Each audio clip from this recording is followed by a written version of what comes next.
The Mailbox conspiracy is told by defense attorney Alexander Silvert. He tells the story of the most notorious corruption case in Hawaii history.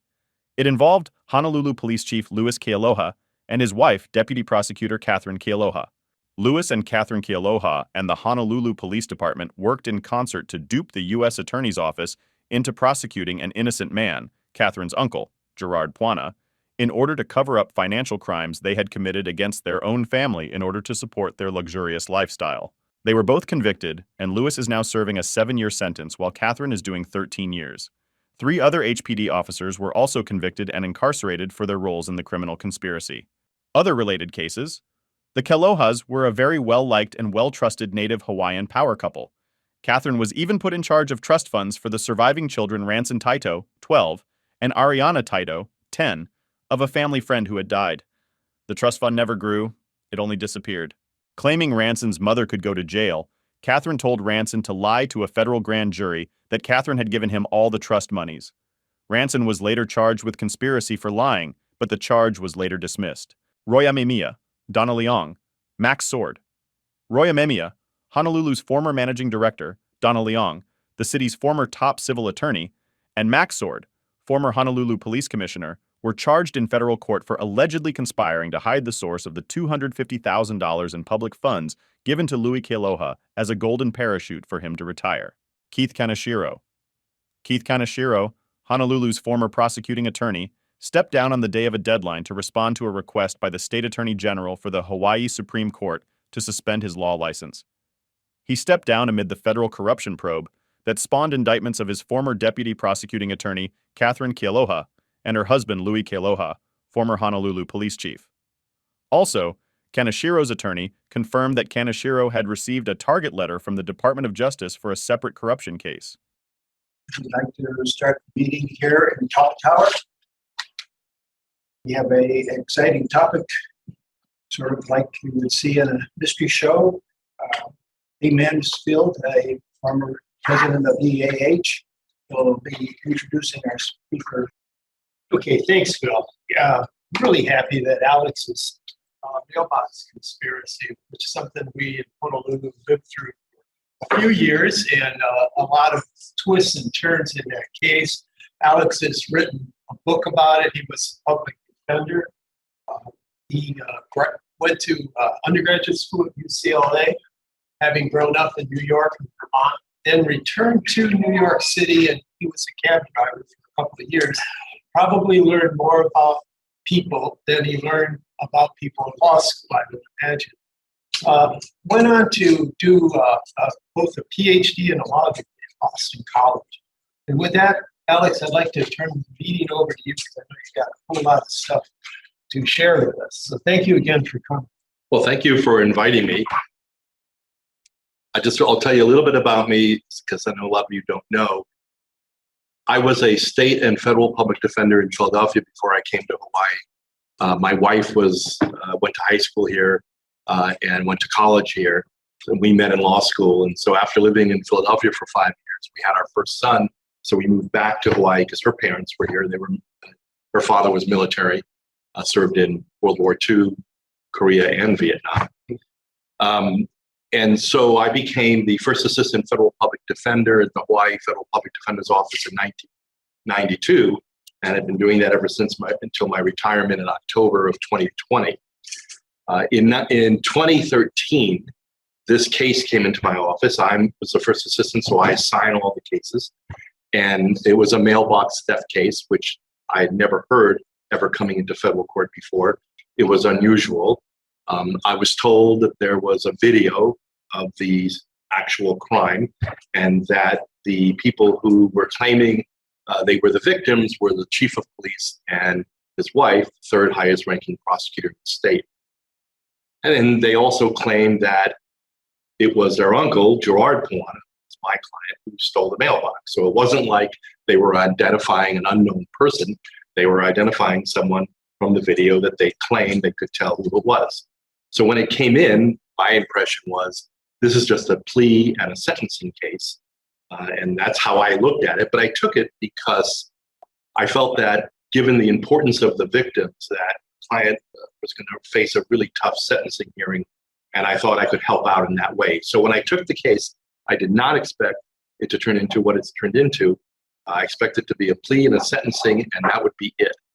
But here we are in 2022. The case is still ongoing.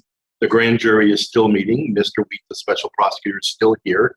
And I expect additional indictments to come out in the next month or two with other high-ranking city and county officials named.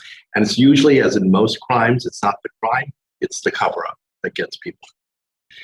So I've written a book about it. It's called The Mailbox Conspiracy.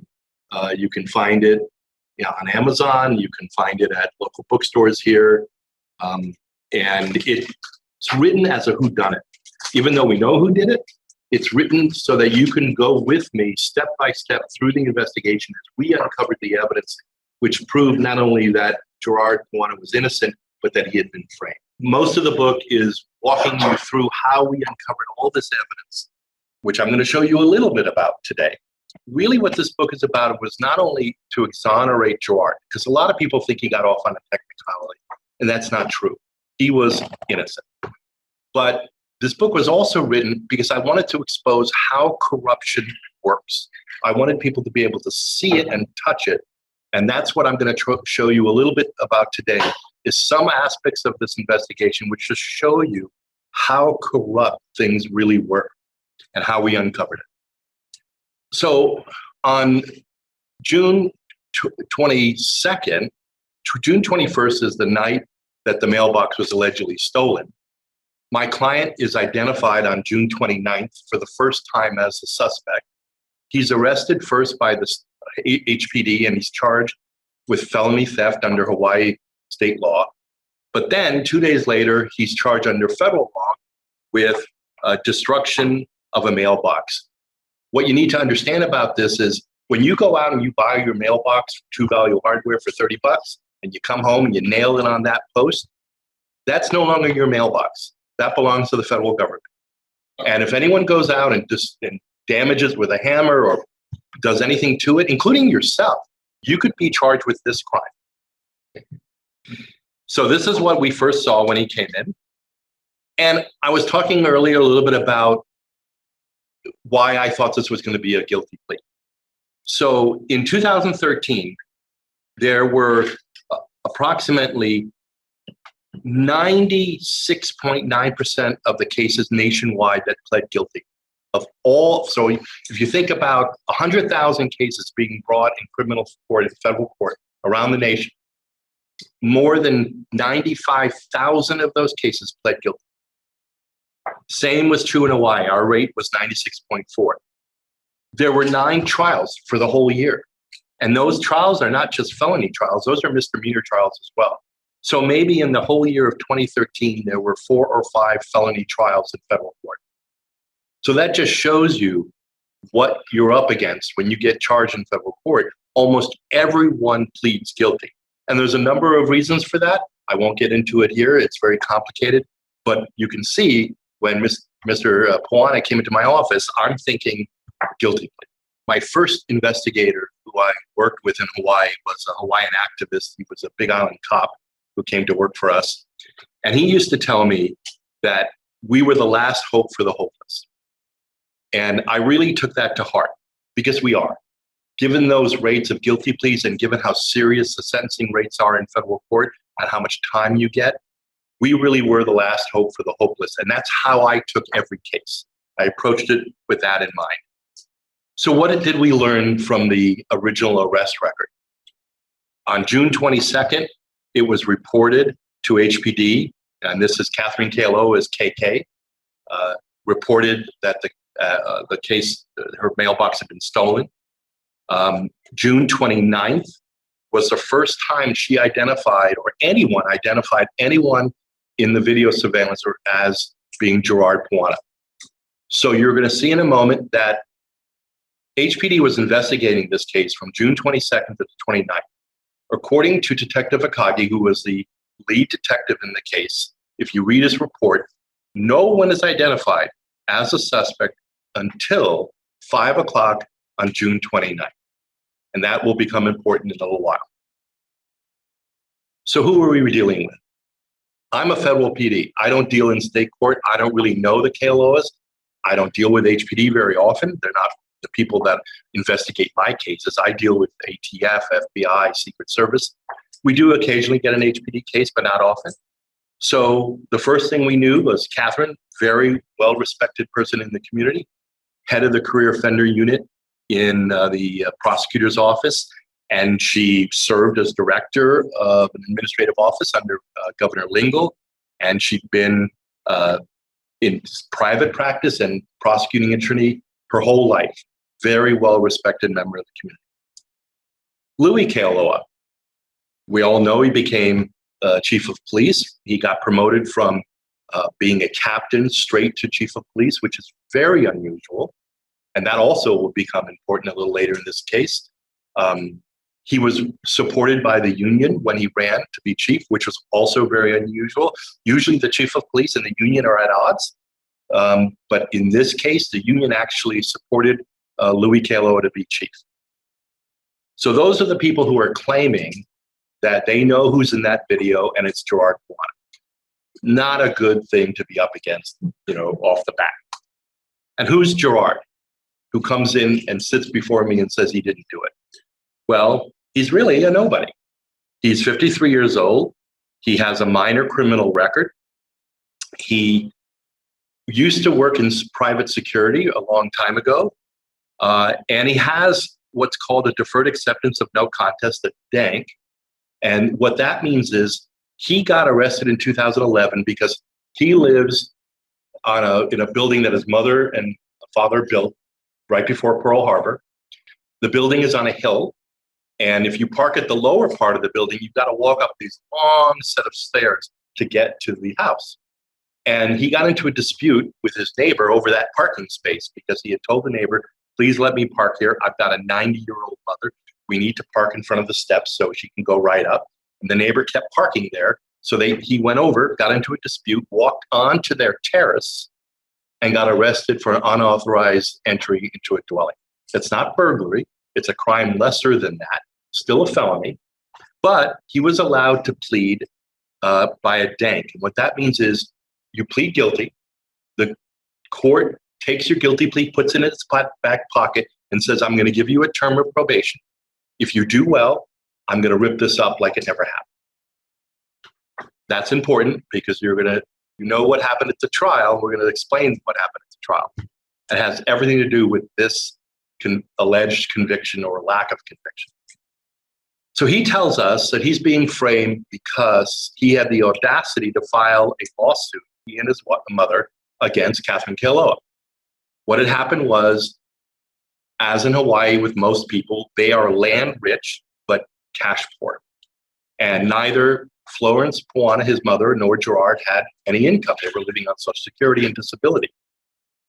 So Florence wanted to buy Gerard his own place, a condo, but she had no resources, no finances.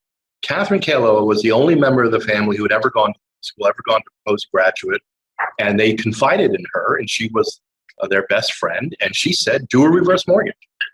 And the understanding was that Katherine would do all the paperwork, would get the reverse mortgage for around $500,000, $534,000.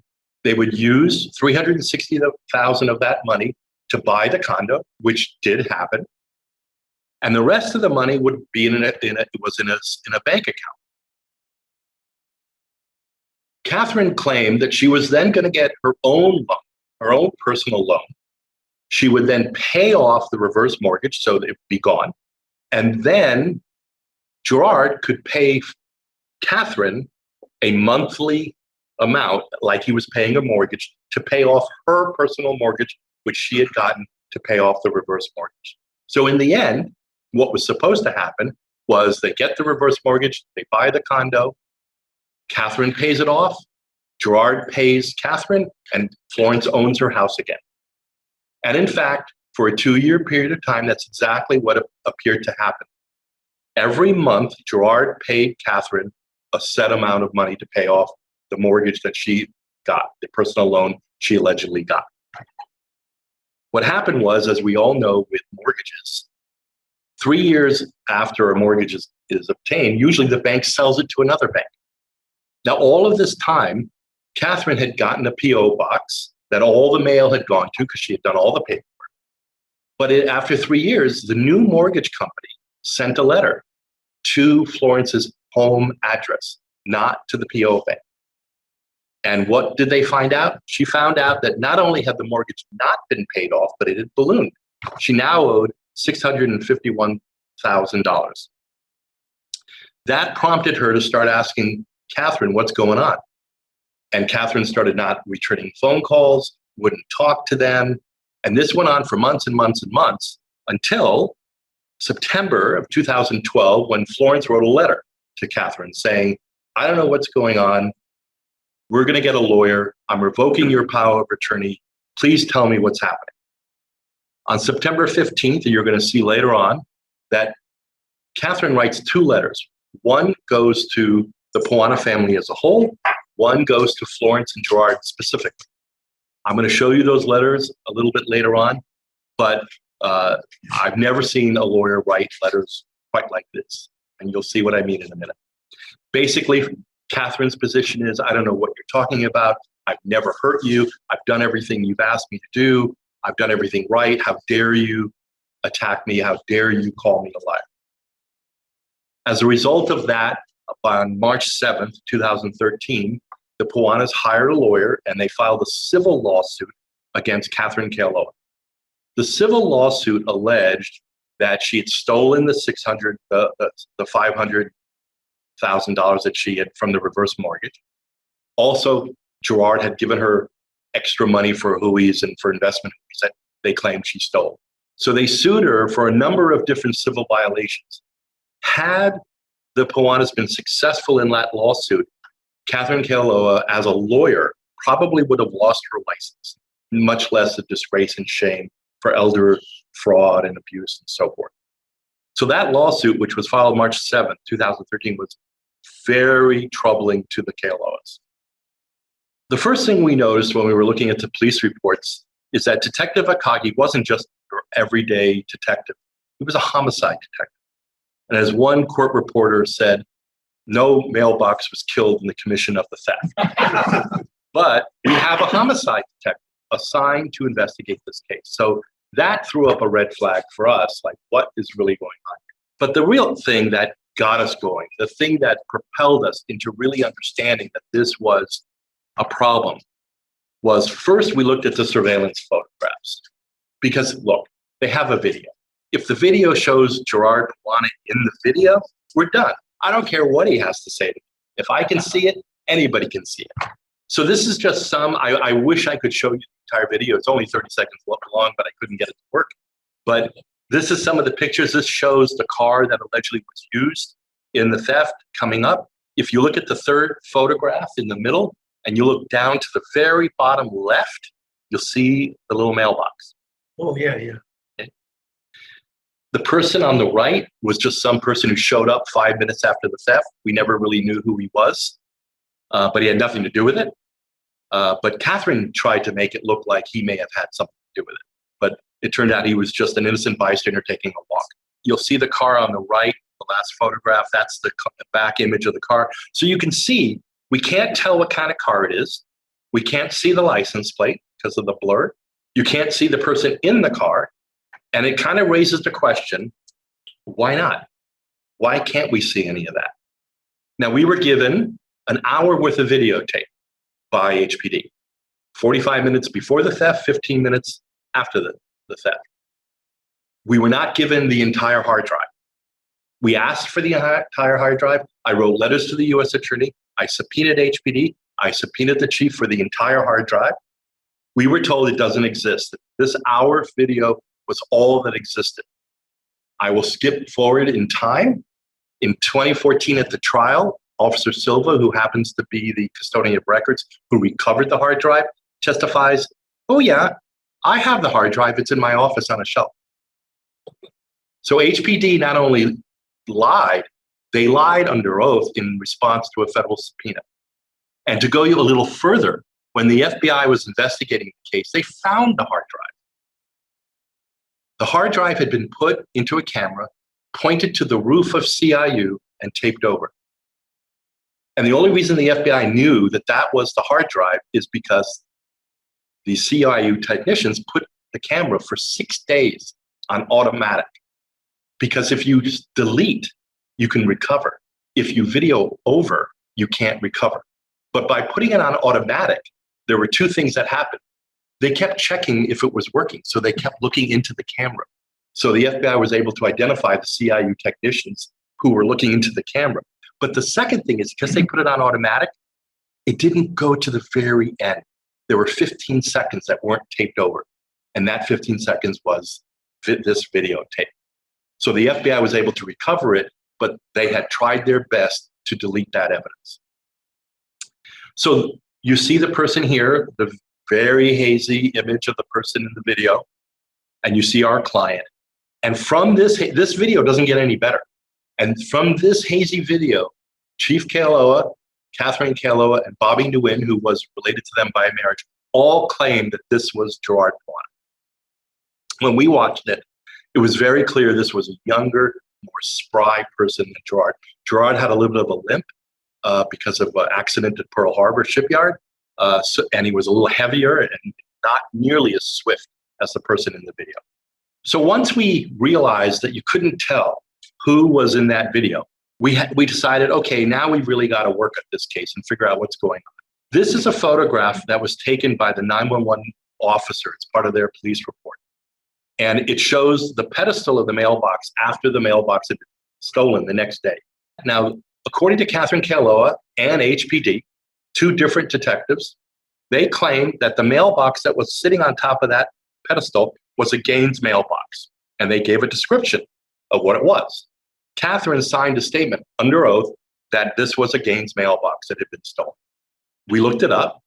This is the Gaines mailbox that they described.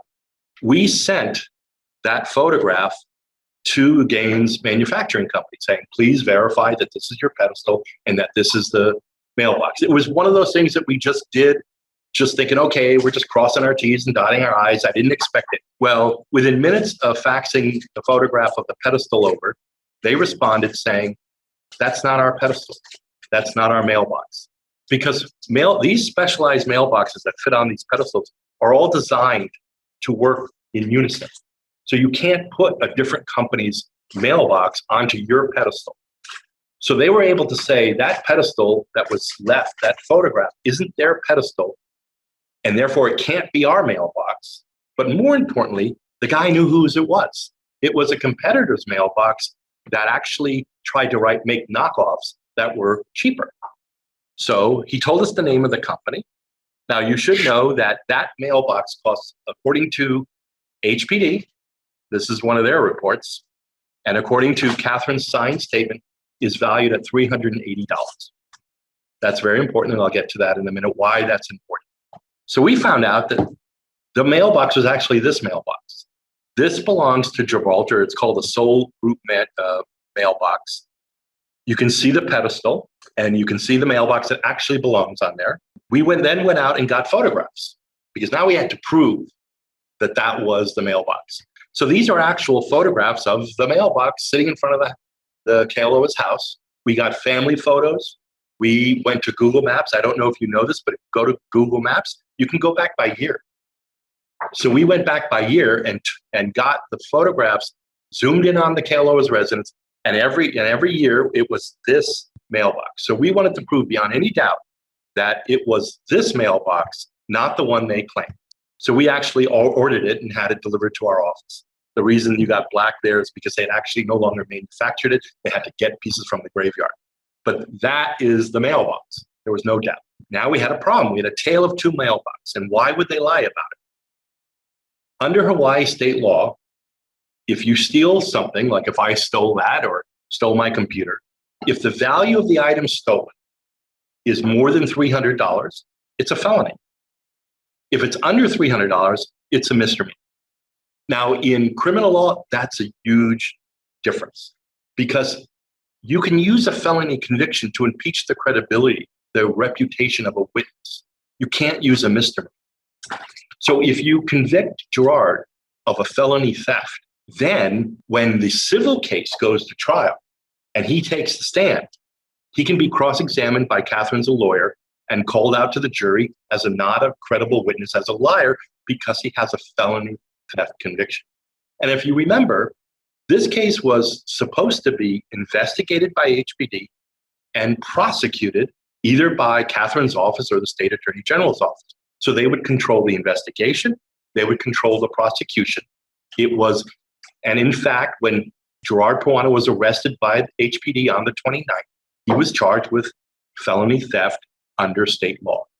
So that is why they lied about the mailbox. They needed it to be a value more than $380. The real mailbox that was there was only valued at $180. So now we had video not showing him. We had proof that they lied about the mailbox. The question is, why? Why would these people lie and risk their careers? So remember I referred to the letters that Katherine Kealoha wrote to the Puanas? This is one of the letters. And this actually became the mantra of our case. So first look at the white. This is how she wrote the letter. This is a lawyer with many years of experience who has run a state agency. Look how she writes the letter. Capital letters, underlined, bolded, as if she's just ranting. I've never seen a lawyer write a letter like this. And there were 7 pages of this. Okay, that's just one letter. She did number the paragraphs. She didn't number the paragraphs. And in it, she writes in her own words, because motive is not an element of the offense that either a prosecutor or a defense attorney has to prove to a jury. When you prove a case, you have elements of the crime that you have to prove, and motive is not one of them. But the prosecution always tries to prove motive because it makes it easier to sell to a jury why somebody would steal or why someone would, sell drugs or so forth. You don't have to prove it, but it makes the story understandable. Since we were going after HPD and we were going after Kealoha's, we felt we needed a motive. What better motive to have than in her own handwriting? And she says, I'm going to get legal retribution for anyone and everyone who's written these and verbally uttered these lies. They will rue the day that they decided to state these twisted lies. That became our mantra of the case. That was, in her own words, why she did what she did. Now, a little bit about other things we uncovered. I'm not going to go into all of it. It's all in my book. But I just wanted to show you, again, how corruption really works. So on the left is Officer Silver's report. He works for CIU, which essentially is a black op unit in the police department that works only for the chief. It's only responsible to the chief. He appoints its members. They don't write reports. Officer Silva is a custodian of record. So when you go into a crime scene and you seize evidence, the police have to log it. And you want to have a chain of custody to make sure that no one's tampered with the evidence, no one's done anything. So there's reports you fill out, and he filled out a report. And his report shows that, if you read the bottom, on June 22nd, that's the morning after, at 8:59 in the morning, he went to the Kealoha's house and recovered the videotape. But then you look at the report on the right, and that is the 911 officer who responds to Katherine Kealoha's call, allegedly reporting the crime for the first time. She reports the crime at 13:30, at 1:30 in the afternoon. How does CIU retrieve evidence when the crime hasn't been reported? A real problem right there. Okay. Now, Detective Akagi, in his summary report, does not address this. The lead detective of any case is supposed to put everything together and explain how things worked and why. He offers nothing. He says nothing. He doesn't even put it in his report. Even though it's very obvious that it's impossible for Silva, supposedly, to have retrieved the hard drive before the crime is even reported. This is taken out of his original report, Roskoff, the 911 officer, because he thinks he's coming to the scene of a crime first. He has no idea that anybody's else been there. And remember, he's talking to Katherine Kealoha, a prosecutor, why wouldn't she tell him, oh, CIU's already got it, right? But she calls him at 1:30 acting like this, I'm calling you, I'm reporting a crime. And you can tell she's doing that because look at the bottom. Unknown at this time per Kealoha, she has security cameras in the area, but she has not retrieved it at this time until a relative retrieves it for her to review. She will call HPD if anything shows up and submit the DVD. CIU already has it. She knows that. And she's telling the 911 officer a complete and utter lie, acting as if we haven't even seen it, we don't have it yet. A relative has it. And again, we know when this happens, when this report is written at 1:30, at 8:59 in the morning, CIU already has it. Then we looked at who's involved in this case. Well, first you had a CID homicide detective. Then you had CIU. We uncovered throughout this case that CIU was actively involved days before Gerard was ever identified as a victim. They were following him. They were surveying his house. There's a whole story about that I write in the book that I'm not going to get into. But they were on him even when he hadn't been named a suspect yet. And then you had crew. Crew is a specialized unit. They do high-level investigations in areas of Hawaii. There are different crew units for different areas of Hawaii. I'll show you in a minute. And there were 2 separate crew units involved in this investigation. So you've got CID, CIU, and crew all involved in a mailbox investigation. Now this is why I'm going to show you a little bit about just how insipid corruption is. This is the division of Oahu where crew units work. Now, in this case, the crime, the arrest happened in crew unit district 7. That's where on the 29th, Gerard was arrested. The theft happened in crew unit district 1. Gerard lived in district 3. The crew unit that made the arrest was crew unit district 6. So neither the crime or Gerard was located in the district where the unit that made his arrest was located. So out of the blue, District 6 crew is the one who gets involved and makes the arrest. Now, you ask why?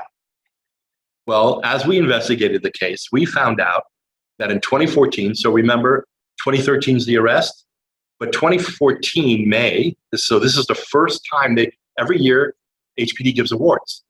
So the next time after this alleged theft that awards are given, 2 people are named Sergeants of the Year, Sergeant Cusimano and Sergeant Heine. They both happen to be the 2 sergeants for District Crew 6, the unit that made the arrest. But we found out more. We asked, how was it? What's the selection process? How is it that these people get picked? And the email we received was this, that there were these nominees. The selection committee selected John Heine and Michael Cusimano and as the Sergeants of the Year. So you would think, okay, no problem. The selection committee had these people and they picked them. But then we received this email.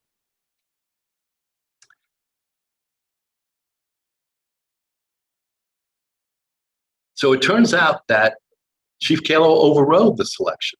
They didn't pick Heine or Cusimano to be Sergeants of the Year. Kealoha overrode them. This is how corruption works. They get rewarded for what they did. Now, up until this point, when we had all these reports, we had a lot about Katherine because she had signed some sworn statements. We knew what she was going to say, but we didn't know anything about Louie Kealoha because he was never mentioned in the reports, not one word. We found out he was going to be a trial witness, but we didn't know why. Because as far as we knew, he wasn't involved. Now, as a defense lawyer, I send my investigators out to talk to people. I can talk to witnesses, I can talk to cops, but we can't make them talk to us. We don't have grand jury subpoena powers. I can go ask you to talk to me, but you can just say no and walk away, and that's the end of it. So cops don't talk to us, right? They know they don't have to. Louie Kealoha is not going to talk to us. We can't get him talking. So what did we do? We came upon a very novel approach. I write all about it in the book. we decided to go to the media. And this is before the trial, so it was very dangerous. You can't control the media. You don't know if they're going to be friendly to you or not. But I picked three media people who I thought were really likely to be friendly towards us. They were into corruption cases. So we pitched our case to them and to see if anybody was interested. And two of them were, one was not. But we wanted the media to start asking Louie Kealoha questions because he's a talker. He goes to press conferences, right? He talks. And we wanted someone from the media to start asking him questions. Now, you may or may not remember, but there was that incident in 2013 where a sergeant was caught on videotape beating up his girlfriend in a store. And there was a videotape that was very clear who it was and how bad he was beating her up. So he'd been getting a lot of pressure, and he was in the news because he refused to charge that sergeant, even though the video was clear as day. We had a video that was not clear. You couldn't tell who it was, yet they had no problem charging Gerard Puana with it, which really got me incensed. And so what we did was we got the media in, we played them the sergeant's video, and we played them ours and said, look, he's telling the world he can't charge his police officer because it's not clear, it's an edited video, but he's got no problem doing that to us. So that was our in. And that's what got the reporters interested. So what did they do? They went and talked to him. And the Honolulu Star-Advertiser wrote a story. And in this story, Kealoha says that at the bottom, he reported the stolen mailbox to Deputy Chief Marie McCauley, who assigned it to CIU. HPD then turned it over to federal authorities. So for the first time, because it's not in Detective Akagi's report, according to Chief Kealoha, he sees the mailbox stolen at night. He calls Deputy Chief McCauley, and she takes over the investigation and calls CIU. That's his story according to the press. There isn't a word of that in Detective Akagi's report. There's no mention of CIU ever in his report. There's no mention of Detective McCauley, nothing. But according to Chief Kealoha, this is how it got reported. Well, we go to trial. The first witness is Officer Silvert. And there are things that happened during his testimony, which includes that he disclosed that the hard drive exists. But the second witness is Chief Kealoha himself. Now, we did not expect him to be the second witness. We thought it was going to be Katherine. And I write in the book why that's important and why we don't think Katherine testified second, why we think, I think Chief Kealoha inserted himself to be the second witness. Because we had very, very damaging evidence against Katherine that went far beyond the things I've talked about, that would really have destroyed her. And the Kealohas knew that. And I don't think they could afford for me to get up there and cross-examine Katherine Kealoha and expose the evidence I had about her to the public. So I think Chief Kealoha stepped in and told the prosecutor, I want to be second. Now, you guys aren't trial lawyers, so I'll just give you a little hint here.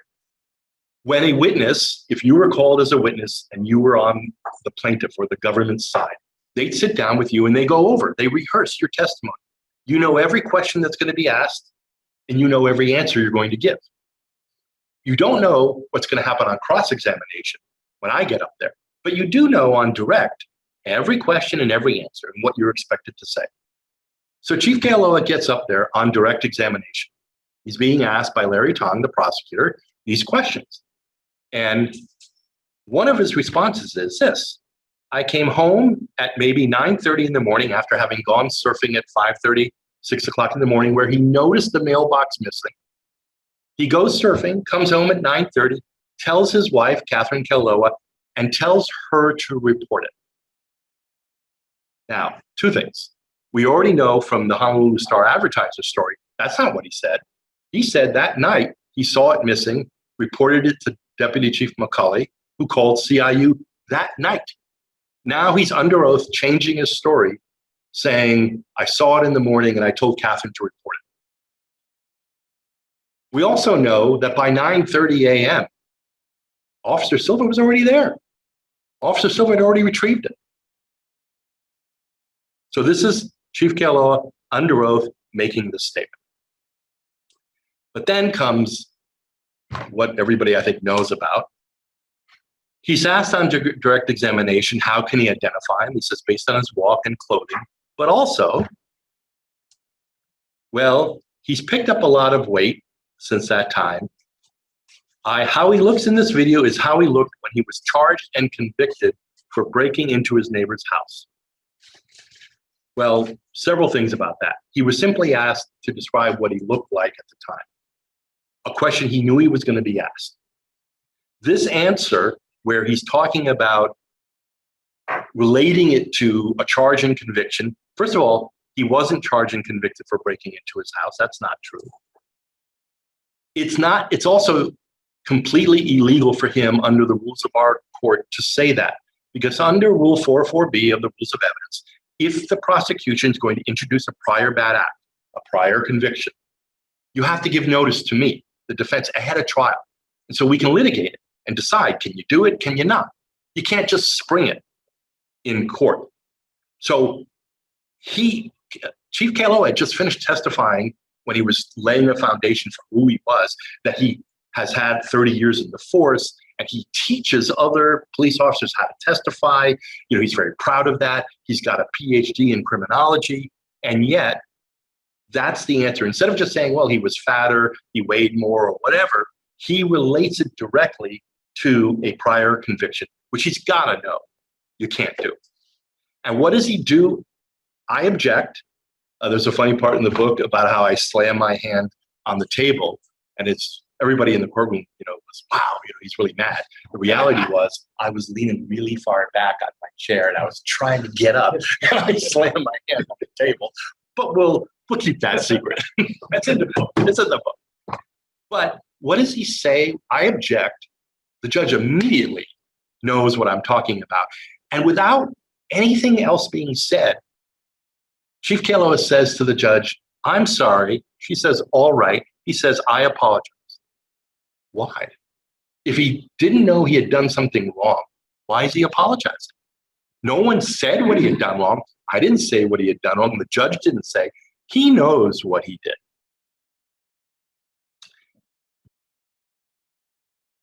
The case goes to, once the case is, it's called a mistrial. Mistrial doesn't mean that the case is over. Mistrial just means there's been an error committed. The error is too prejudicial to continue on. We're going to get rid of this jury. We're going to pick a new jury and start all over again. So, in fact, we got a mistrial. The judge reset the trial for April 2014.